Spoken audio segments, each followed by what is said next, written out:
Delhi NCR में हवा बेहद खराब श्रेणी में पहुंच गई है। बढ़ते एक्यूआई ने लोगों को परेशान कर रखा है, सांस लेना मुश्किल हो गया है, जिसे लेकर अब प्रदूषण से निपटने के लिए दिल्ली सरकार ने कई बड़े कदम उठाए हैं। आज से दिल्ली में BS3 या फिर इससे नीचे के मानक वाली जो गाड़ियां हैं उनकी एंट्री बैन रहेगी। सिर्फ BS4, BS6, CNG, LNG और इलेक्ट्रिक व्हीकल्स को ही दिल्ली में एंट्री मिलेगी। दिल्ली में BS4 कॉमर्शियल गाड़ियों को अक्टूबर 2026 तक पहले ही छूट हासिल है। दिल्ली सरकार के पर्यावरण मंत्री मनजिंदर सिंह सिरसा प्रदूषण को काबू करने के उपायों पर गौर कर रहे हैं।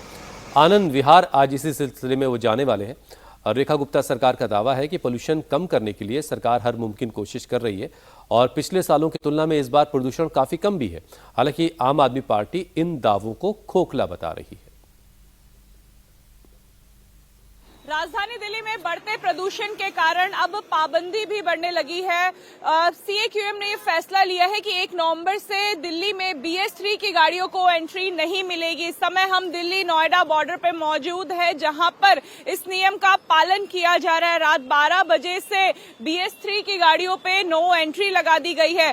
दिल्ली में आने के लिए 8 एंट्री पॉइंट है, यानी 8 बॉर्डर है और इन 8 बॉर्डर पे इसी तरीके की तैनाती की गई है। दिल्ली पुलिस और ट्रैफिक पुलिस के कर्मचारी यहां पे मौजूद है, जिनके हाथ पे एक मशीन है। इस मशीन में जो ट्रक का नंबर है, गाड़ी का नंबर है, वो डाला जा रहा है और चेक किया जा रहा है कि गाड़ी जो है वो BS3 की है या फिर उससे अपग्रेडेड वर्जन है। अगर ये गाड़ी BS3 की होगी तो इसे यहां से वापस नोएडा लौटा दिया जाएगा, यानी दिल्ली में एंट्री नहीं मिलेगी। राजधानी दिल्ली के कई ऐसे इलाके हैं जहां पे AQI 400 का आंकड़ा पार कर चुका है, इसलिए बढ़ते प्रदूषण को देखते हुए ये सख्त जो नियम है वो लगाए गए। देखिए, ये गाड़ी का जो है वो स्टैंडर्ड BS3 के ऊपर का था, इसलिए अब इस ट्रक को यहां से आगे जाने की अनुमति मिल चुकी है।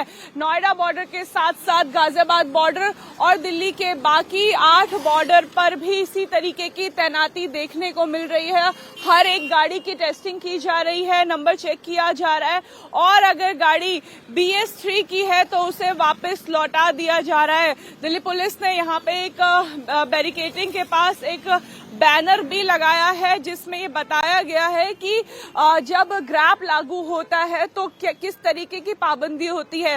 राजधानी दिल्ली में इस समय ग्रैप 2 की पाबंदियां लागू हैं, यानी इस चरण में जो है वो क्या क्या सख्तियां रहेंगी वो बकायदा यहाँ पे बैरिकेडिंग में पोस्टर के माध्यम से लिख दी गई है। दिल्ली के कई इलाकों में जो AQI है वो 400 का आंकड़ा पार कर चुका है। सबसे खराब स्थिति इस समय दिल्ली के आनंद विहार और जहांगीरपुरी में है, जहां पे लगातार प्रदूषण बढ़ रहा है और इसी प्रदूषण को कम करने के लिए, इसी प्रदूषण से निपटने के लिए ये फैसला लिया गया है और राजधानी दिल्ली में अब सख्ती कर दी गई है।